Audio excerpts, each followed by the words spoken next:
एक समय की बात है, एक जंगल में एक लोमड़ी रहती थी।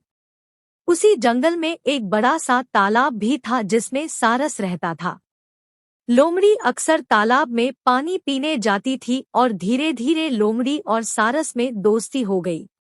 लोमड़ी और सारस अधिकांश समय साथ में बिताने लगे।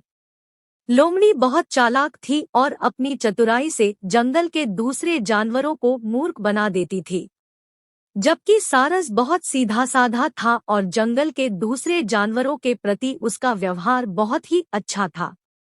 लोमड़ी और सारस में अक्सर हल्का फुल्का हंसी मजाक होता रहता था।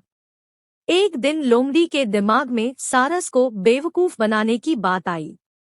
वह सारस के पास गई और बोली, मित्र, मैं तुम्हें अपने घर भोजन का निमंत्रण देने आई हूँ। कल दोपहर तुम मेरे घर भोजन के लिए अवश्य आना।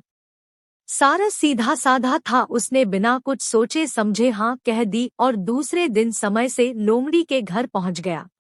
लोमड़ी ने भी सारस की बहुत आव भगत की और उसे एक अच्छे से आसन पर बैठाया। लोमड़ी बोली, मित्र, आज मैंने बहुत मेहनत करके बड़ी ही स्वादिष्ट खीर बनाई है। मुझे उम्मीद है खीर तुम्हें बहुत पसंद आएगी। इतना कहकर लोमड़ी खीर लेकर आ गई और चौड़े बर्तनों में खीर परोस दी।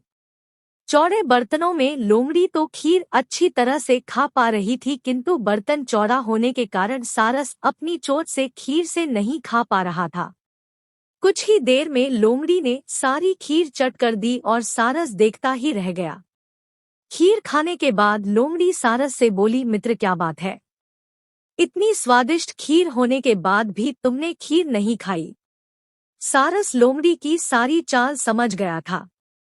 सारस बोला, नहीं नहीं, आज मुझे भूख नहीं है। इतना कहकर सारस वहां से चला गया। लोमड़ी के घर से जाने के बाद सारस अपने आप को बहुत अपमानित महसूस कर रहा था और किसी भी तरह लोमड़ी से अपना बदला लेना चाहता था। सारस दिन भर यही सोचता रहा कि किस तरह लोमड़ी से अपना बदला लूं। तभी उसे एक उपाय सूझा। वह लोमड़ी के पास गया और बोला, बहन लोमड़ी, मैं तुम्हारे यहाँ दावत खा चुका हूँ, अब मेरी बारी है। मैं भी तुम्हें अपने यहाँ भोजन का निमंत्रण देने आया हूँ। तुम्हें कल दोपहर में मेरे घर भोजन के लिए आना होगा। लोमड़ी ने झट से सारस का आमंत्रण स्वीकार कर लिया। दूसरे दिन लोमड़ी समय से सारस के घर पहुंच गई। सारस ने भी भोजन में खीर बनाई। कुछ देर बाद सारस लंबी सुराहीदार बर्तन में खीर परोस कर ले आया। पतले मुंह वाले बर्तन में सारस तो आसानी से अपनी चोट से खीर खा पा रहा था, किंतु लोमड़ी का मुंह खीर तक नहीं पहुंच पा रहा था। कुछ देर बाद सारस ने सारी खीर खत्म कर दी, किंतु लोमड़ी अभी तक बिना खीर खाए ही बैठी थी। सारस ने लोमड़ी से पूछा, बहन लोमड़ी, क्या हुआ? तुमने खीर क्यों नहीं खाई? क्या खीर अच्छी नहीं बनी है?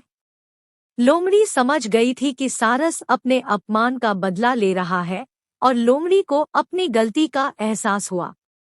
लोमड़ी सारस से बोली, आज मुझे भूख नहीं है।